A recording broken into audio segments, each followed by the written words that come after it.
MoistCr1tikal get devastated by the revelation that maybe those grading services aren't all that honest.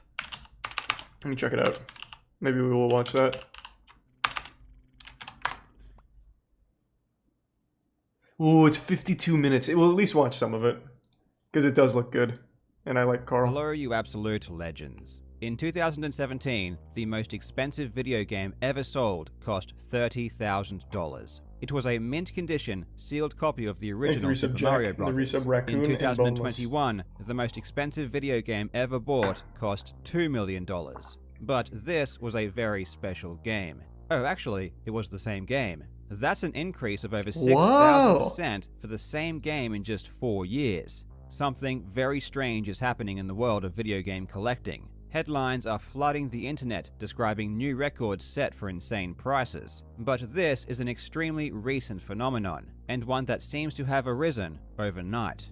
For the past several decades, video game collecting has honestly been pretty niche. Truly dedicated collectors seemed to be few and like far angry between, video game nerd. and even if they did amass a respectable collection, there was little fame to be gathered from it. In contrast to something like the art world, where collectors represent the richest of society, flaunting their lavish purchases, video game collecting was mostly damn, wait, that looks nice. Regular gamers, holy nerds shit, in the truest sense, who were just so passionate about the hobby that they were happy to spend whatever spare cash they could scramble together to acquire a cart here or there, often as cheaply as they possibly could. Video game collectors weren't rich, but they didn't need to be either. Retro video games were never that expensive, therefore basically anyone could do it. And that was one of the great things about it. All you really NFL needed Blitz was passion and time. But in I wonder if any of the games I have are 2018, worth anything. something happened that would change everything. The launch of a company called Wata Games. This was no ordinary launch, and Wata is no ordinary company. There is a select group of very wealthy, very powerful people who are pulling the strings behind this recent spike in video game prices, and those same people are making money hand over fist. Okay, so someone more knowledgeable than me. Is this a new grading company? I assumed that this grading company was like 40 years old. Like old as shit, grading games for a long time. But it seems like they're not that old.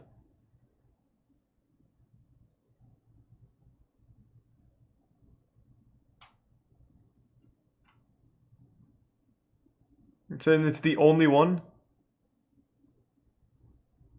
So 2018 for that one, but there has to be an older one, right? I understand he talks about it, but I'm asking, isn't there like a really old one?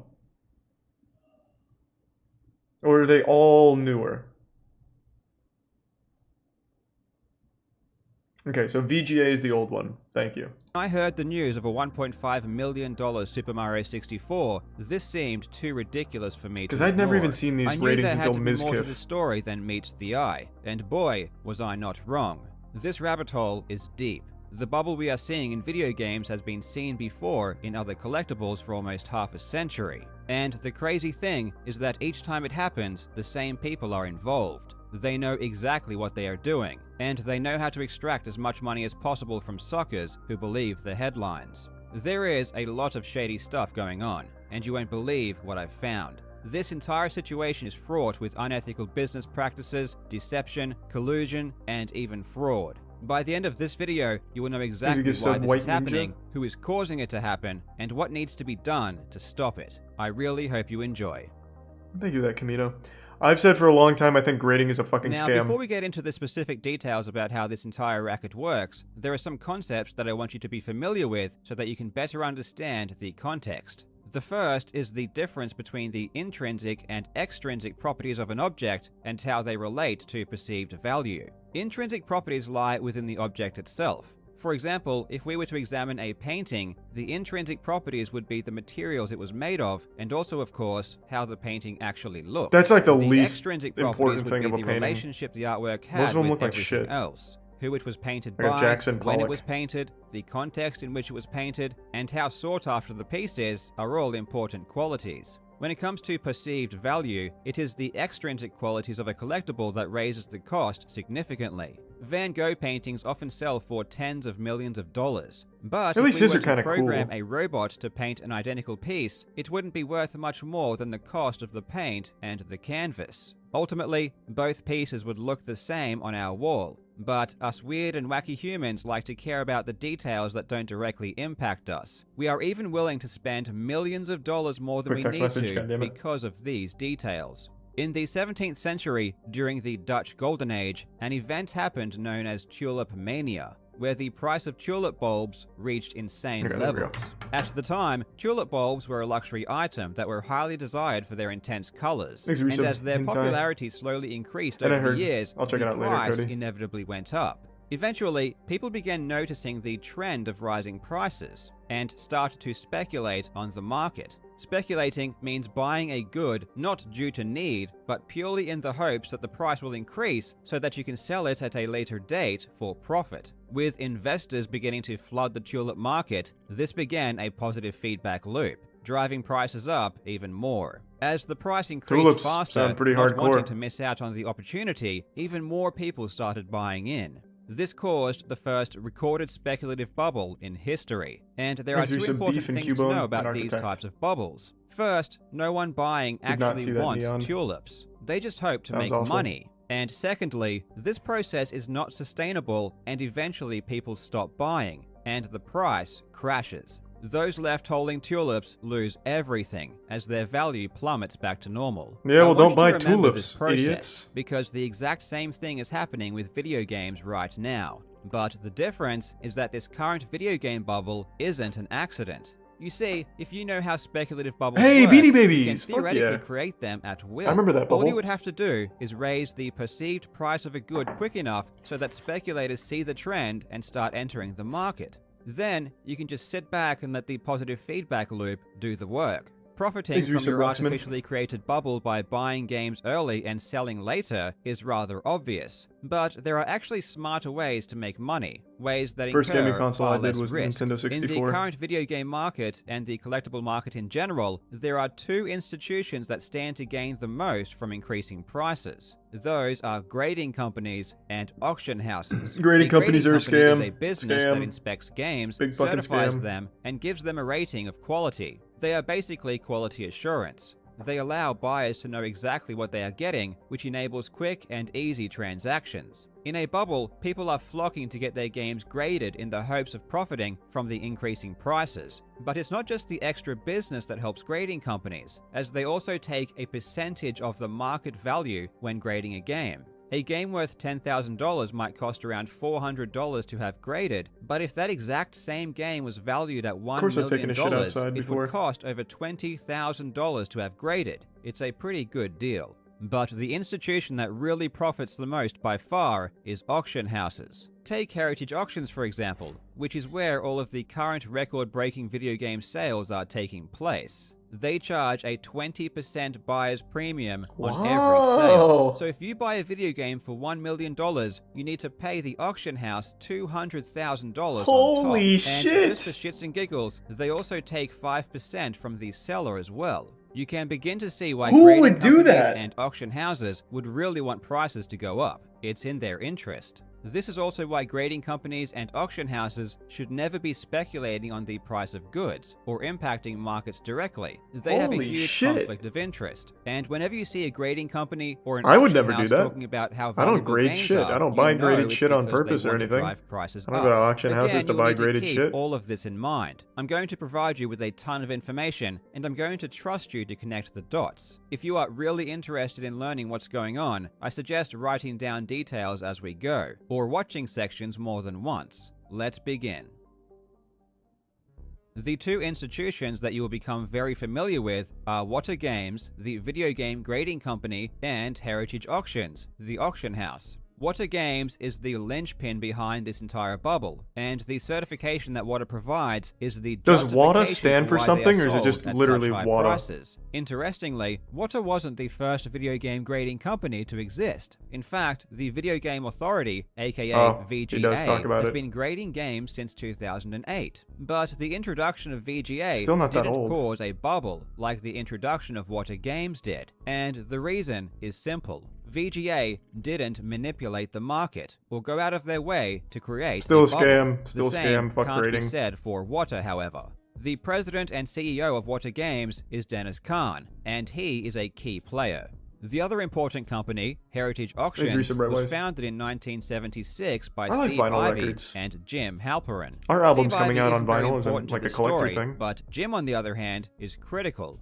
Heritage Auctions are in the business of selling rare collectibles and memorabilia. They sell coins, comics, art, anything you can collect that has value. And in 2019, they started selling video games. But not just any video games, only games that had been graded through Wata Games. The interesting thing about the relationship between Wata and Heritage is that it seems to have existed before Wata even began grading games. On the initial website of Wata, when it launched, it had a dealer spotlight section where it listed key relationships. One was Heritage Auctions, where it stated that Wata certified video games will be featured in Heritage online auctions. This doesn't make sense. The entire point of certification is to guarantee authenticity and quality, but a guarantee is worthless if you haven't established a history of accurate work. Why would Heritage Auctions, a prestigious auction house, agree to sell games from a company that hadn't graded a single game? Why would they trust a business that hadn't even done any business to begin with, when there was already an existing grading company that had been grading games for 10 years? The only explanation to me is that Heritage Auctions was involved in some way in the creation of Wata Games, and knew that it was on board with their mutual goals. And if you needed any further evidence of this pre-existing relationship, Jim Halperin, the founder of Heritage Auctions, was listed on the Wata website as an advisor.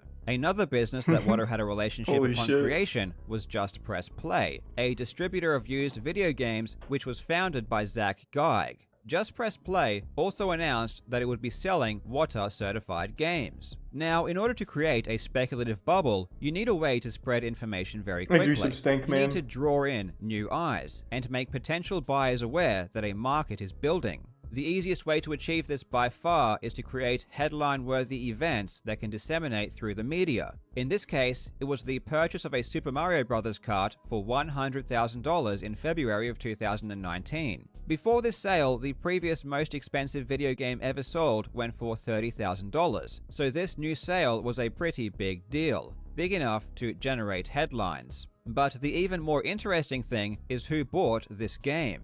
It was purchased by 3 men. The first was Jim Halperin, founder and chairman of Heritage Auctions. The second was Zach Geig, founder and owner of Just Press Play. The third was Richard Lecce, who has one of the largest video game collections on the planet. Heritage Auctions then issued a press release about the sale, because of course the purchase was never about collecting the game, it was about publicity. And if this wasn't obvious enough, Jim Halperin advertised in this press release that the game may end up in a future auction.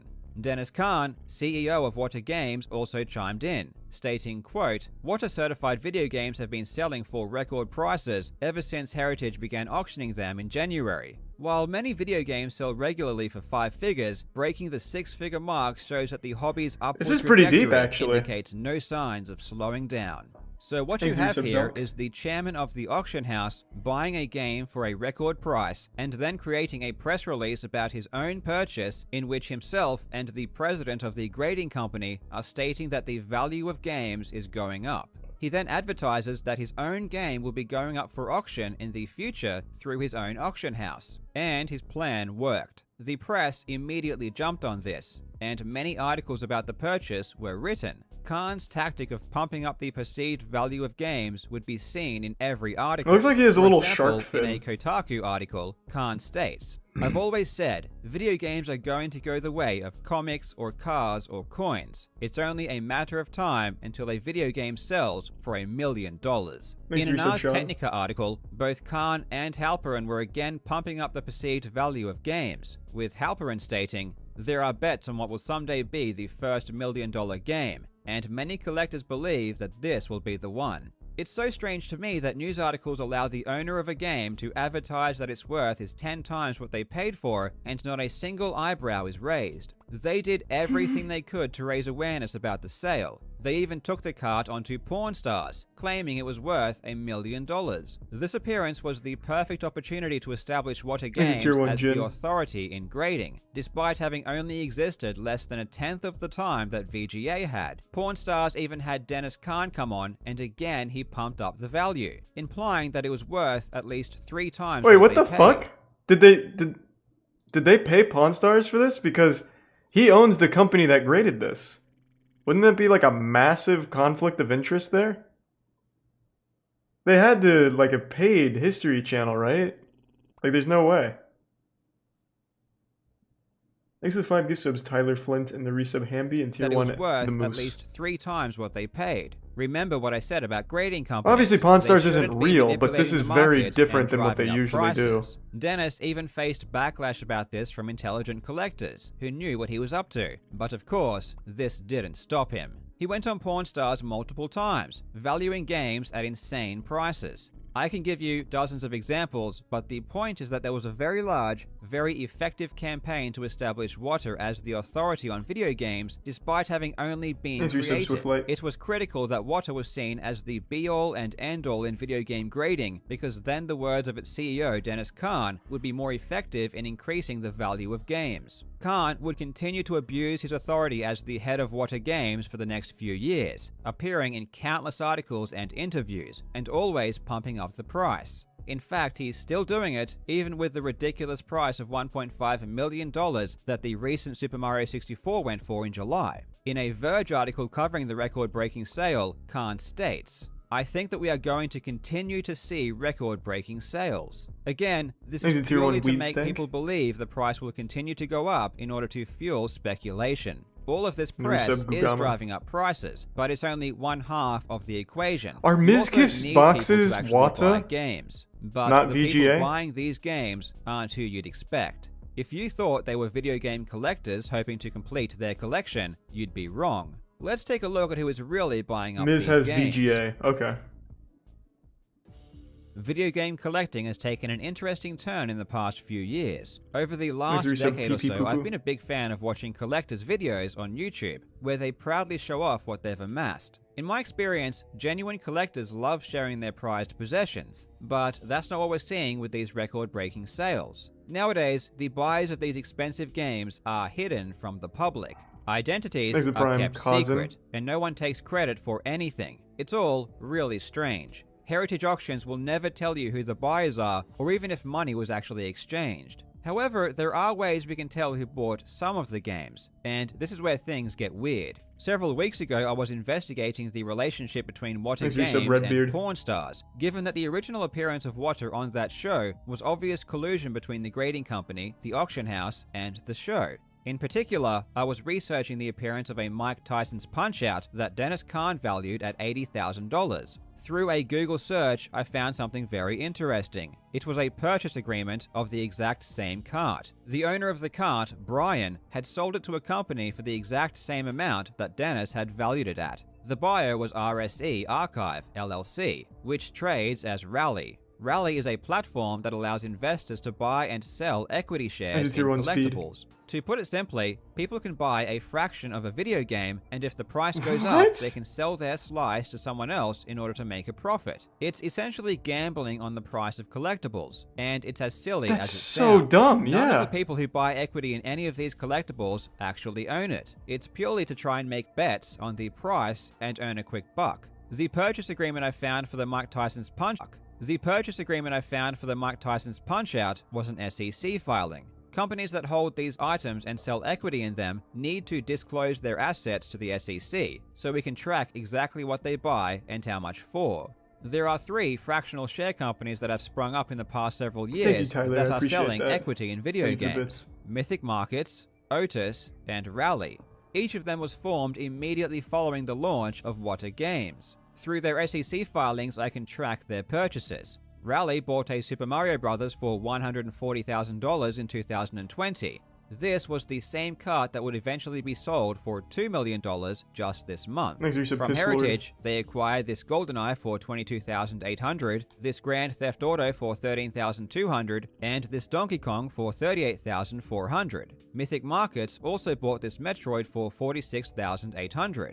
Otis also bought a Mike Tyson's Punch-Out for $130,000. From Heritage, they bought a Pokemon Yellow for $78,000, this Golf for $18,000, and many other private purchases. Quick question. Are people sending these games in to get graded by Wata? Or does Wata just have these on standby, like they have these in stock and they sell them through Heritage? Hey, Pluto. It is fraud. Yeah, this is absolutely fraud. Okay, so people are sending them in. So they're sending them in, they get graded, and then those people take them to the auction where they get exploited and fisted, right? For 20% plus an additional 5% of the sale? Okay. Oh, that's gotta be rough to see then, Pluto. Aside from these fractional share companies, we can also see people buying games from Heritage and trying to flip them on eBay. For example, a Super Mario that was bought for $84,000 in September of 2020 is now sitting on eBay with an asking price of $1.5 million. I haven't heard of a single legitimate collector buying any of these expensive games. It's entirely speculation, purely for profit. But there have been attempts to fool the public into believing that actual collectors are buying these games. And one of the biggest cheerleaders for this fake narrative is Eric Nyman. In 2019, a slew of articles sprung up about a video game collecting dentist who bought $1 million worth of video games. The original article was posted by the Washington Post, but if you know the real story, this article is insane. It describes Eric Nyman as one of the world's most avid video game collectors, but in reality, he had only been collecting for several months. He began only in 2019 at the beginning of this bubble. There are many people who have been collecting games their entire lives, but this man comes along and he's instantly the most avid collector in the entire world. Well, he does look like it. The article claims that he bought the games, games, means business. But this is also not true. He wasn't even using his own money. The money was put up by a group of investors, not by Eric Nyman. The article becomes even more suspicious when Dennis Kahn again rears his head to hype up the market. Heritage Auctions also shows up advertising that the market is increasing. Eric makes his intentions clear by stating his opinion that video games should be selling for millions, which of course would benefit him greatly after his purchase. So why is the Washington Post and many other news outlets touting Eric, who only entered the video game market in 2019, as the forefront of collecting? Why is it falsely stating that he bought the games when it was actually an investment hedge fund? Why are What A Games and Heritage Auctions always there to give their opinion on the market? It's because they own the government. It's not news, it's propaganda. Eric Nyman is part of the small group of people at the very top, building this bubble in an attempt to make money. He is a talking head with one purpose: to trick people into believing the video games he owns are worth millions, which he will then sell. He can be seen alongside people like Dennis Kahn, always attempting to inflate the market. And this isn't a secret. He admits his intentions freely. Of course, that same week I discover on Heritage Auctions vintage video games, which I never even knew existed. And then when it played through in my head, I'm like, oh my God, this is like so much better than cards. And for me, also was a new and emerging market like you guys are having with NFTs. It's that excitement of like, they're doing wow, NFTs now? This even catches up a quarter of to where cards have gone. You know, we could see 100x returns just at the beginning, you know, because it was so new. But as a collectible investment, this was like everything that I saw on a Mike Trout card, but like to the max on steroids. And for me, it was a time machine. It was literally like if you could like I always said to myself, I would look at like Nat Turner's collection of cards on Instagram at that time, and I was like, wow, if only I could go back 10 years and just like hang out with him and just buy everything he was buying. And, you know, it's that time machine that everyone has. Has anyone ever made a living buying and selling video games, right? Like collector games? Said, this is my moment that I'm going to go back in time, but it's going to be today. And I'm an individual, just that go is. for it. So we set up, we spent time, we set up an LLC, we made a business plan, and I went to like just neighbors, so a couple of mine, people, family, friends, all like successful, wealthy people. We spoke about all the risks and the benefits up front. They knew it was speculative, and I'm like, listen. But they all said the same thing. They're like, you seem super passionate about it. If I lose 15 grand on you, it's not the end of the world. Give it a run. To show even on Heritage Auctions, eBay Auctions, look, what we spent appreciated 20 to 30%. This is working. I'm going to get out there and I'm going to help make the market. I'm going to let people know about this. I'm forming a market around something that I feel that is severely underappreciated. So that's what I was doing. My point is that it's not collectors that are buying any of these games. It's purely people with a lot of money. Damn, he looks like a villain. People out of theirs by he was mean mugging a bubble that otherwise shouldn't exist. Propaganda isn't their only weapon either. It gets much worse. We will now enter the wonderful world of shill bidding. Oh, shit. Baseball cards. When it comes to auctions, there is only one thing that will consistently drive up the sale price of goods, and that one thing is competition. Obviously, if there is only one bidder, the price will never go up. You are not going to bid more if you already have the top bid, but if 2 or more people are duking it out, that's where the price can really shoot up. Shill bidding is the act of placing fake bids in the attempt to raise the price. Usually this is done in collusion with the seller, because the seller wants to make more money for the item they are selling. So they will work with a third party, who will keep placing fake bids up to an agreed price, at which point they will concede and let the victim win the item. But it isn't just sellers that have motive for this kind of practice. The auction house itself has just as much to gain from inflated sale prices. If your auction house sells goods at higher prices than your competitors, people will want to sell their items through your auctions. And this is where we come back to heritage auctions. In 2008, a lawsuit was filed against heritage auctions for shill bidding. It was filed by Gary Hendershot, who was a former employee. The lawsuit alleged that Heritage used a shill bidder by the name of N.P. Gresham to drive up prices. That's a cool name. This lawsuit was ultimately settled out of court, so you may or may not want to put any real stock in it, but it is something to take notice of. Especially when Jim Halperin, one of the defendants, and if you remember, one of the investors who bought the record-breaking Super Mario, was caught lying in a sworn testimony. He originally claimed that MP Gresham didn't exist at all, but later had to admit they in fact did. If this lawsuit was the only claim of shill bidding, I might be less inclined to believe it, but the story doesn't end there. While I was researching for this video, I spoke at length with Pat the NES Punk, who is one of the most dedicated collectors of NES games. I've actually heard of this guy before. He told me he was contacted by a comic book collector and seller whose father not only worked at Heritage Auctions, but was also friends with Jim Halperin. What he had to say was shocking, and Pat graciously connected us so we could talk. The collector, David Wilson, who founded and runs Collectors Comics, told me this. Hi, my name is David. I'm from Comic Book Investments on YouTube. My dad, big-time comic book dealer in the 80s and 90s.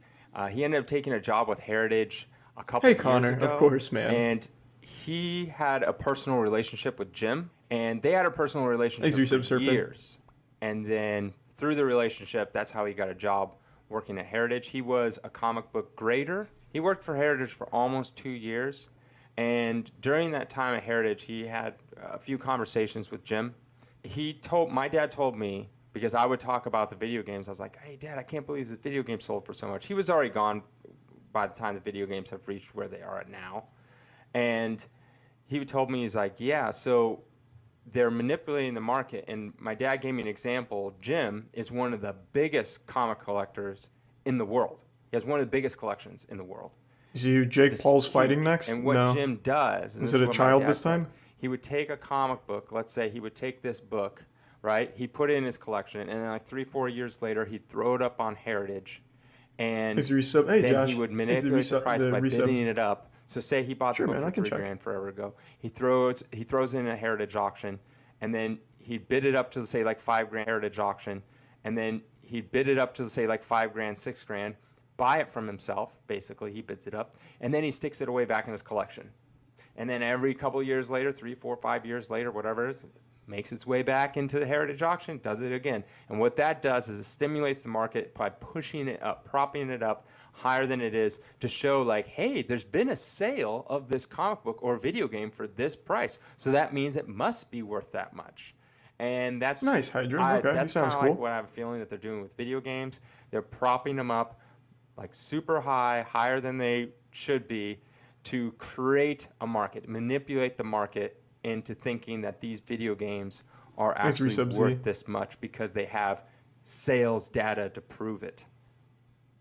Has Heritage come out with a statement? This video is 3 days old. Everything I currently know about Jim Halperin leads me to believe it probably is. The tactic definitely works. When items are sold at higher prices, it raises the perceived value of every similar item. It's even more effective if you purchase items at record prices. Every time a video game sells higher than ever before, the internet is flooded with articles advertising your auction house. For over 2 years, all we ever heard about was all of the insane prices that games were going for on Heritage auctions. Naturally, this makes people want to sell their games through Heritage as opposed to anywhere else. But with all of the reports of shill bidding, reports of buying their own items, and the intense secrecy of purchases, we don't know if Heritage were involved in any of these record-breaking sales. This is why we also can't be sure of the recent $2 million purchase from Rally, as again, the ridiculous price, the secrecy, and the obvious motive make it very suspicious. Well, I think it can be said with a high level of certainty that this is a fucking scam. Own platform to it's like literal fraud. Benefit. It's time to take a closer look at Whatta Games and how some of the key figures in that business are using their positions for their own gain.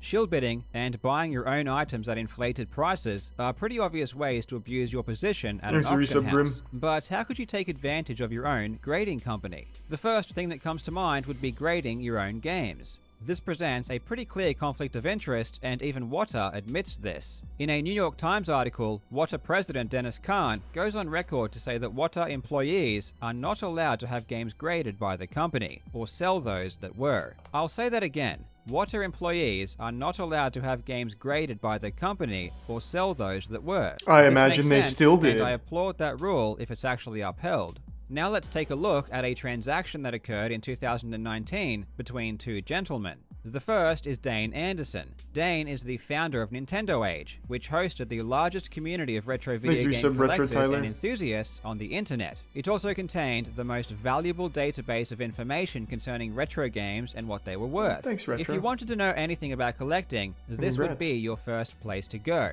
Dane was also well known for his video game collection, and he had one of the largest assortments of sealed Nintendo games on the planet. But in 2019, he sold his entire collection to a gentleman by the name of Jeff Meyer, who is the founder and CEO of GoCollect, which is a price guide for comic books. The purchase of Dane's collection by Jeff was a pretty big deal, one of the biggest in history. It was so noteworthy that Whatta Games even gave the collection a special name. It was called the Carolina Collection, because both men hailed from Carolina. Jeff submitted the games to Whatta, who graded them all, and as part of that grading, inserted the name of the collection they were a part of. And you can see this name on the label of the graded games. Jeff then immediately took the newly graded games and started flipping them through auction houses, most notably Heritage Auctions, where the first auction alone produced a total return of over $500,000. So why am I telling you this? Well, it's because Jeff Meyer is a director of Whatta Games. You won't find this information publicly because they keep it a secret, but thankfully the company's SEC filings tell us everything we need to know.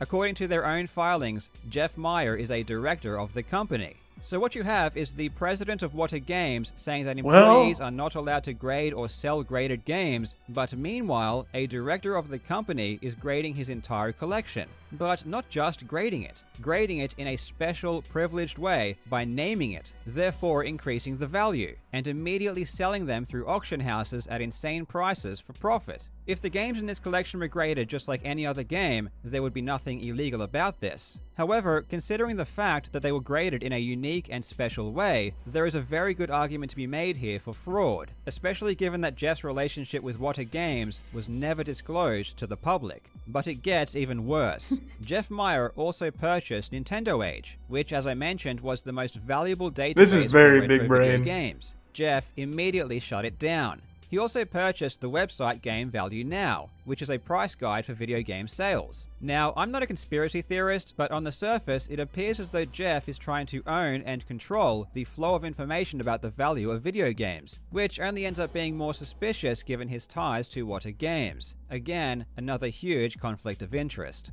Jeff has never publicly admitted to being a part of Whatta Games, and the way he talks about his relationship with Whatta makes it seem like that's intentional. For example, in a blog post he wrote himself about his upcoming video game price guide, Jeff states, "Thanks to the great relationships with the awesome folks at Whatta Games." He is talking in the third person about a company that he is a director of. The cherry on top of all of this is that when Water Games was incorporated in 2017, Dane Anderson was the executive officer. So this entire deal happened between two men that were or are directly involved with the company. What the Dennis fuck? Kahn obviously knows who the directors of his company are, so it really makes you think when he blogs about the Carolina collection on the Water Games website, but fails to disclose that the purchaser of the collection is a director. And it forces you to think even harder when you realize that at the very same time he is telling the New York Times that employees cannot grade or Surely one of these people have talked about this, right? Jeff Meyer. He has a YouTube channel, right? Surely he's talked about this.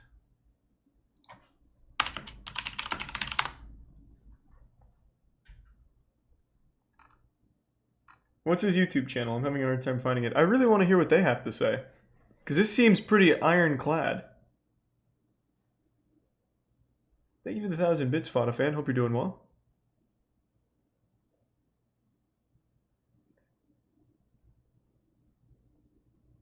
Someone said that Wada Games is going after Carl for this video. Carl is always getting targeted by the weirdest people. Like fucking Billy Mitchell.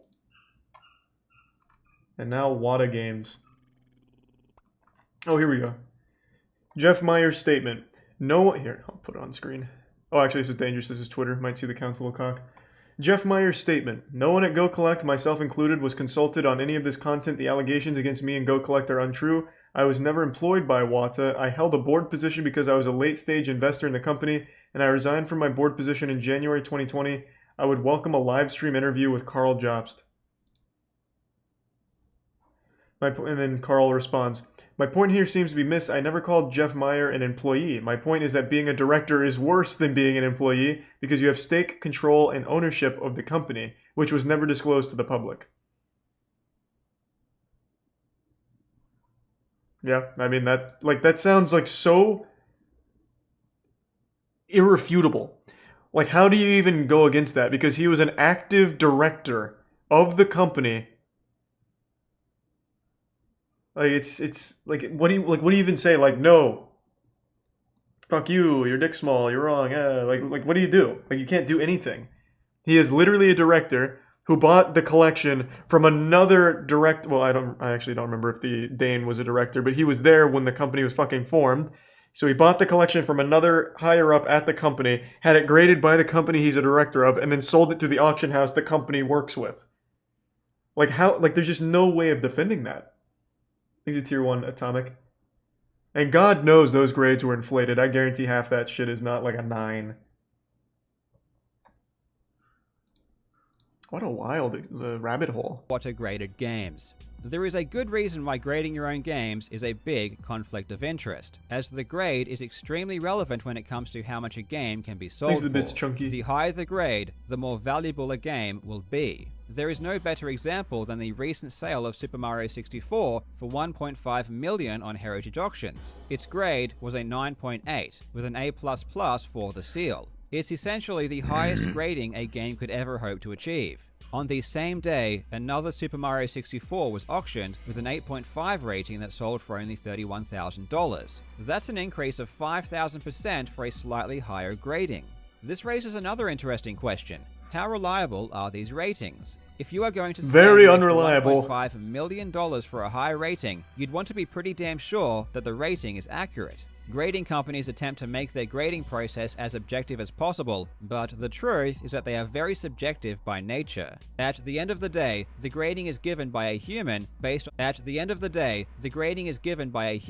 based on their own perception of the game's quality, and history has shown that this perception can vary wildly from person to person. Grading companies have been known to give very different grades for the exact same item, and this has led to a practice called regrading. If someone receives a grade for an item that they believe is not high enough, they will simply take it out of the case and send it back. You have a lot of people playing what I call the crack-out game, meaning they get a comic book back and it comes back CGC 9.6. They think it should be a 9.8. So they crack that baby open and they keep sending it back to CGC, hoping that at some point that grader is either going to slip up or that grader is going to get that book and go, hey, you know what? This is a 9.8. They're going to slap 9.8 on it, and they're going to send it back to that submitter, and that submitter is going to be very happy because in the overall marketplace for certain books, you go from a 9.6 to a 9.8, you just made a large chunk of money. The average collector, average speculator, and the average investor such a scam out there is overvaluing a lot of these items based on the grade, not realizing that in certain instances, the grade is arbitrary. It is an estimation. It is not an exact science. But you don't even need to regrade games in order to see the blatant inconsistency on display with what are graded games. Last month, a Tomb Raider for the Sega Saturn was sold for $12,000 through Heritage Auctions. It had a rating of 9.8 with an A+ with the seal, but it's immediately obvious that this grading makes no sense. The seal has multiple very large holes, which according to the grading system on Wata's own website is not allowed for A+ seals, which must contain no holes. The seal also has countless smaller holes, scratches, and stains. Quite frankly, it looks disgusting, and yet it gets an A+. I've seen seals with B grade that are better quality than this. My point is that video game grading is not a science, and the ratings given to games are not an exact representation of the game's quality, and yet the rating is touted as the sole justification for why people are spending an extra $1 million on some of these games. Now you understand why it is so important to establish Wata as the utmost authority on video games, because it makes their ratings all the more valuable. Now, one final thing before we move on. If you knew you were about to create a bubble surrounding sealed video games, what would you do? Personally, I would start buying as many sealed video games as I could. This is Mark Haspel, one of the founders of Wata Games and the current chief advisor. He has been involved in the comic book collecting scene for decades, but was never active in video game collecting. But right around the time that Wata was formed, he suddenly started showing up at video game conventions, buying as many sealed games as he could. Not only that, but he would actively seek out and inquire about sealed NES games. More specifically, the popular ones such as Mario, Metroid, Mega Man, Castlevania, and Zelda. The kind of games we see being sold now for record prices. But what about Tomb Raider? And remember, this was several years ago. His taste in video games seemed to align perfectly with the same games that would bring the most profit several years later. Thoughts on CryptoPunks? Dumbest shit I've ever seen in my life. Mark Haspel was buying sealed 6-packs from a good friend of mine a year before Wata started grading games. Pat, the NES punk, also noticed Haspel collecting games at conventions. In June 2019, I was a guest at a gaming convention. The weekend of the event, I noticed a small group of individuals who were hurriedly acquiring sealed and complete in-box games from vendors. At one point, I witnessed an individual who I later learned to be Mark Haspel returning to the Wata Expo booth while holding a stack of NES games. I did find it a little strange, but was unaware of any affiliation that person may have had with Wata, so I didn't think much of it at the time. It's obviously not illegal for the founders of Wata Games to collect video games, and it's impossible to prove intent, but these examples just strengthen my opinion that they knew what was about to happen, and they were preparing for it. Now, before we get to the conclusion, I want to teach you about an event in history that might be relevant to what's happening right now. The great coin collecting bubble of the 80s. Oh, yeah, but the coin collecting shit was wild. Believe it or not, this kind of crazy bubble surrounding a collectible has been seen before. Not to this extent, but still, this isn't a new thing. In the 80s, it wasn't video games, it was coins. PCGS is the world leader in coin grading, and on its website it tracks something called the PCGS 3000 Index. It's an index of the value of coins, similar to something like the Dow Jones. In the historical chart, you can see a massive spike occurring in the late 80s. After crashing, the price has still not recovered to levels seen 30 years ago, and this is without even considering inflation. So what caused this bubble? Well, according to an article posted on antiquesage.com, it was the development of slabbing and the introduction of third-party certification. Slabbing is where a grading company will take a coin, encase it in plastic, and give it a rating. Two grading companies were formed around this time, PCGS and NGC. The article goes on to state that the arrival of PCGS and NGC changed the industry nearly overnight. Now dealers, collectors, and investors could buy or sell slabbed coins sight unseen, because they all trusted the grades given by the major grading services. If you're beginning to get a sense of deja vu, that's completely understandable. This is literally the exact same thing that's currently happening with video games. 50 gift subs, Aaron Groff. Again, thank you, man. Goddamn. Purchase graded coins meant that they began to sell more and more. Thank you for the big this generosity. led to the price going up. Investors began to That's take a 9.8 notice, right and more there. importantly, even investment hedge funds got involved. Kidder, Peabody & Co., Merrill Lynch, and UBS all created coin hedge funds where they took in money from investors to invest in coins. This expanded the bubble even further. But the thing about speculative bubbles is that they always burst. The price cannot go up forever, and at the slightest hint that the peak has been reached, everyone sells. The ironic thing you need to remember is that people who buy collectibles in order to make money never actually intend to collect or keep them. So when the price starts to drop, everyone attempts to liquidate their assets as quickly as possible in order to not lose money. The market becomes flooded, but because no one is buying, the price gets destroyed. In the end, it's the suckers that came in late that lose them. It's extremely ironic that Charlie spends hundreds of thousands on his card packs but thinks CryptoPunks are stupid. Hundreds of thousands? Are you insane? No, CryptoPunks are stupid. It's literal fucking RNG generated pixels. Like, I think it's like, what is it, 8-bit? It's like an 8-bit smoking man, and it sells for 180 grand. CryptoPunks are super dumb. NFTs are super stupid. I mean, you can keep spending thousands of dollars on a picture of a tweet, but objectively, cards are cooler. And I'm not buying the cards to sell them. I'm buying them because they look cool. CryptoPunks don't look cool. Plus, I can have all of the CryptoPunks in the world right now on my desktop. I can just download them. I just don't have them on the blockchain. NFTs are a conceptually dumb fucking thing. The technology behind it's pretty impressive, but holding an NFT of Charlie bit my finger is useless. I have that video. Anyone can have that video. Just because you have the blockchain certified one doesn't make it any more special. It's fucking dumb. It is an objectively stupider thing. You cannot have my physical card because I have it. It's super, super different. Like, it can't even be compared. Money. The bursting of the 80s coin bubble was a big deal, and hedge funds were inundated and with CryptoPunks are really fucking lost dumb. Their investments. It's Merrill just Lynch for rich ended up YouTubers paying to back peddle. over $20 million to their investors. The FTC even stepped in to investigate what happened, and this is where things get juicy. In the Antiques Age article I referenced, it said that PCGS and NGC were the first third-party coin grading companies, but this is actually false.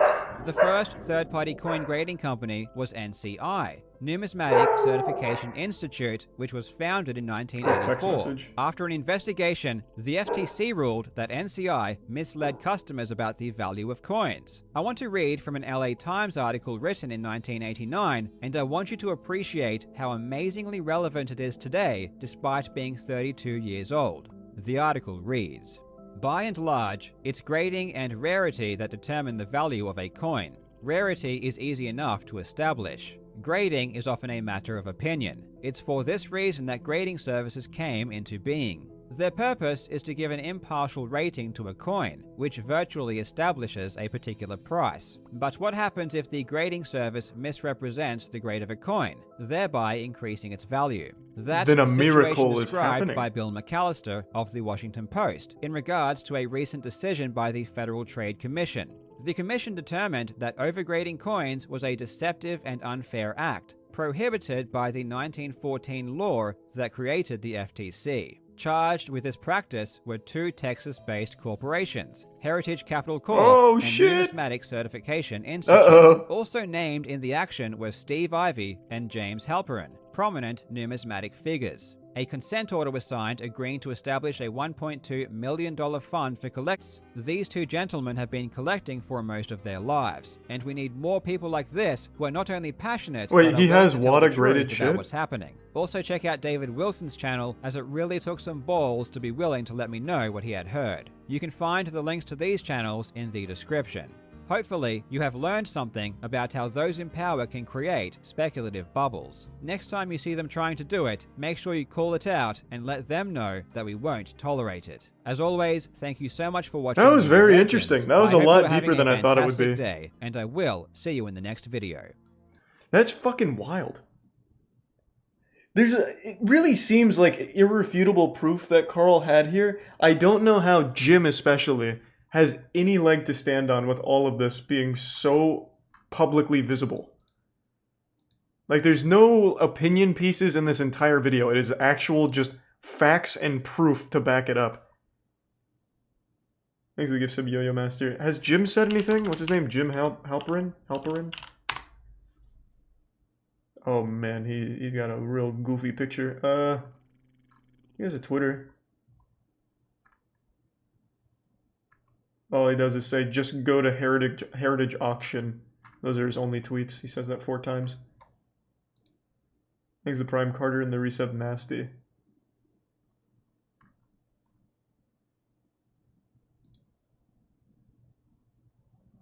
To be honest, I disagree with the video.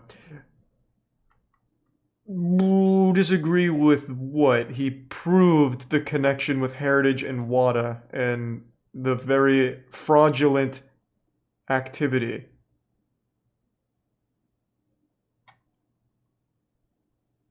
It's not really something you can disagree with. It's more like I just don't care, which is fine. You can't disagree with like a fact. Thanks to resub Wolf.